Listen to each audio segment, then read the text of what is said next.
I'm Chris Brogan. I can't believe I have Marcus Sheridan, the sales lion, on my show right now. Marcus, we were just talking about, off camera, we were talking about the fact that you give away everything to the people who are in the same industry that you mostly were in, which is pools stuff. And you were saying, doesn't matter. Why doesn't it matter? If you give away all your best advice on how to do better marketing and selling, why doesn't it matter? I mean, you look at it like this, Chris. How many specials, how many studies, how many books have been written on McDonald's, right? And how many McDonald's do we got? We got one. And that's the analogy I always like to make, because people oftentimes, the thing is what if I start just saying all this stuff, I'm just giving it all away. And we think our stuff is so special and sacred. And my point is, we got to stop thinking our secret sauce is anything more than Thousand Island dressing, because it ain't. It's just principles spread across the board that everybody is doing. And the other thing about it is, Chris, that you know how the phrase goes, bro. You can lead a horse to water. You can't make it drink. No matter what happens, Pareto's law is going to take over. 90% of the people, they just ain't going to do it. They're going to read about it all day. They're going to read that blog post. They're going to know everything they need to do for a great blog, or everything they need to do for great inbound marketing, and they still ain't going to do it. But they'll read all day about it, man, and I don't get it. If you just take the people, you got a group of people, right, that read everything and almost do nothing. And then you have another group of people, they don't read a whole lot, but all they care about is doing, and they're the ones that are killing it. They're the businesses that are killing it. And I could go on, and I don't want to just talk and talk, because I want people like hearing you and not me. But man, I could just go on about this whole subject of our secret sauce and thinking it's all special when it really isn't. Marcus, we talk about the fact that if there's people just waste time in a day. There's a lot of time where, like you said, people are just reading and whatever. If you got an extra 2 hours in your day and you were a doer, I mean, what would you give those people to do? You're an inbound marketing expert. You've done a lot of stuff to learn how to do HubSpot and all these other systems. What's 2 hours well spent for you business wise? Not kids and family aside or whatever. What's 2 hours of good business? 2 hours is everything, Chris. When I started with this in March of 2009, because I used to be a pool guy, I still own my swimming pool company, and in 2009 we were in huge trouble, and so that's when we found HubSpot and embraced inbound marketing. And within about 6 to 12 months, we were on top of the industry. And the thing about it is, people always say, "Well, Marcus, how do you find the time to do this stuff?" Well, this is the honest to goodness truth. When I started really getting into blogging and saying, okay, this is the future, I've got to do this. But I was doing sales calls 3 hours away from my home every day, Chris. I mean, I was on the road 5, 6, 7 hours a day and still producing all this content. And when all this started happening, I went to my wife. It's no joke. I went to her and I said, I've got some big things that are going to come up. I've got this going on with my pool company, and I have this other blog as well that I want to start in Sales Line.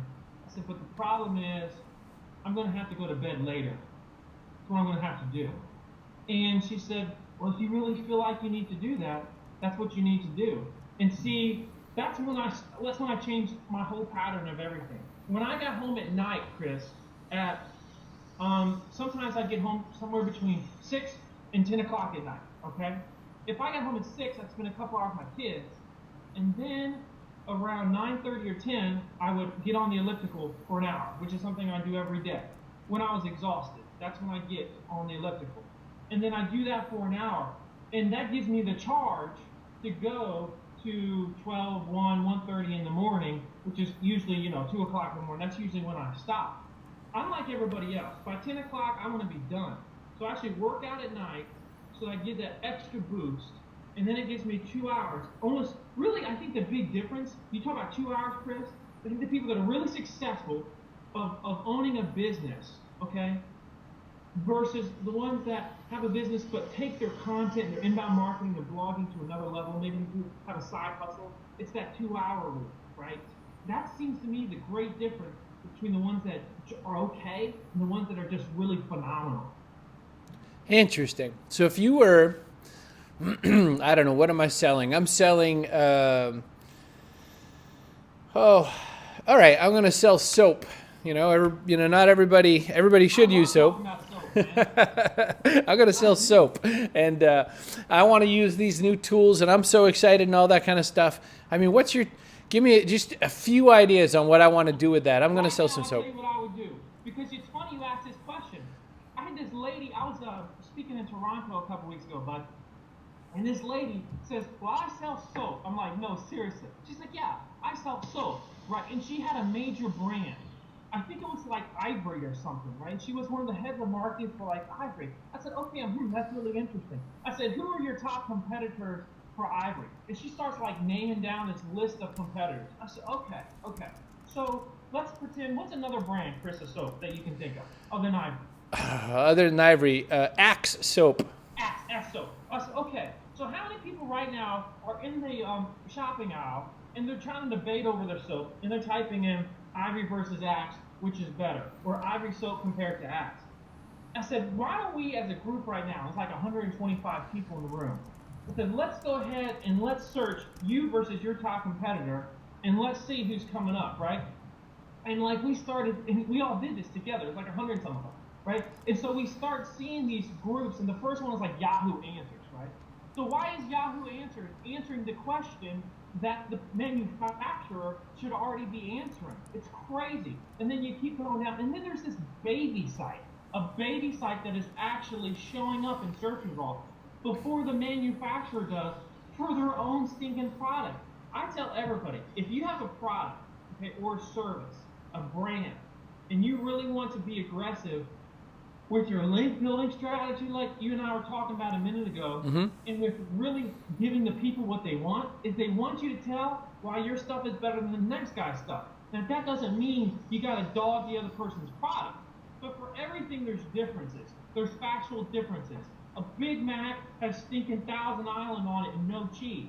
A Whopper has a big fat tomato and raw onions that are nasty anyway. Do you see what I'm saying? There's a difference. And so if you write right now an article, the Whopper versus the Big Mac, which is better, I'm telling you, it's probably going to be on the first page of Google. I wrote an article, I don't know why I'm talking about McDonald's today, but I wrote an article last year about why McDonald's is killing Burger King in terms of their marketing. That thing, it's unbelievable how many, why is McDonald's better than Burger King articles, searches that I get every day on the blog. Nobody knows that. That article gets thousands of reads a month. And it's stupid, why is one versus the other better? And so we got to do that. Consumers, Chris, are asking questions, right? Most businesses are really afraid to answer them. They are. Everybody's got competitors. Everybody's got products that they are selling against other products, competitors, brands, etc. But yet we don't compare enough. We don't do enough versus articles. I have made so much, for lack of a better term, money with my swimming pool company and then with other businesses simply because we address these verses, these comparison crazes that so many people go to Google for and say, I'm looking for this answer. Interesting. Hey, Marcus, a lot of people complain that you're kind of laid back. You don't have any kind of passion. They worry about your energy level. I worry about that myself, but I just want to get to the bottom of it.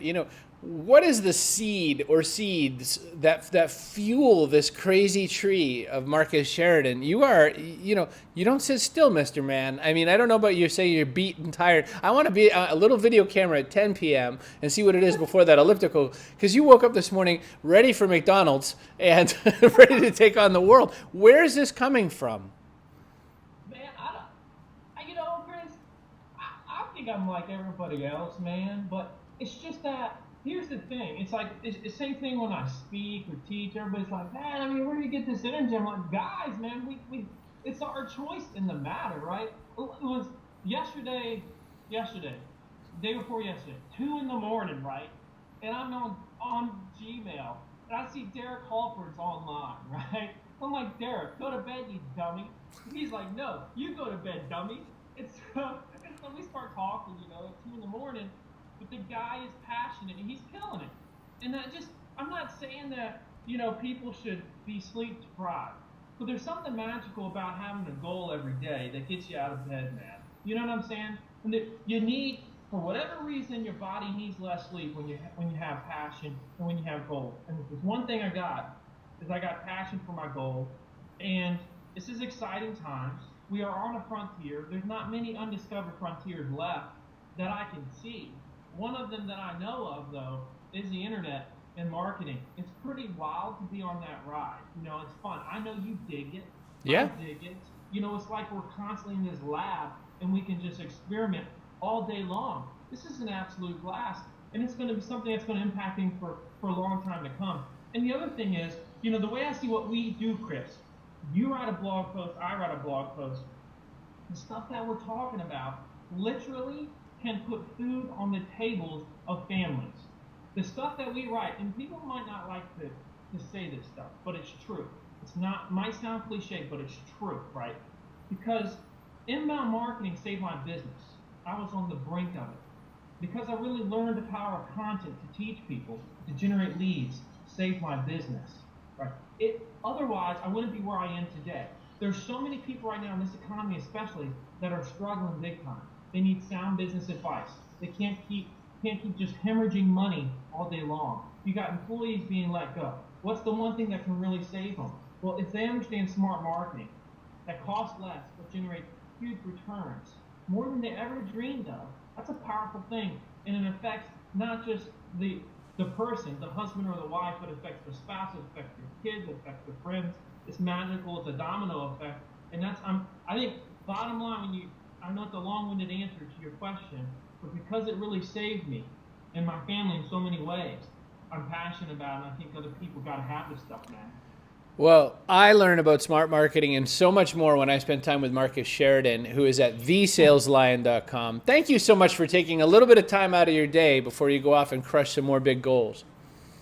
Chris, it's a pleasure, man. This was an absolute blast to be on here with you, bro.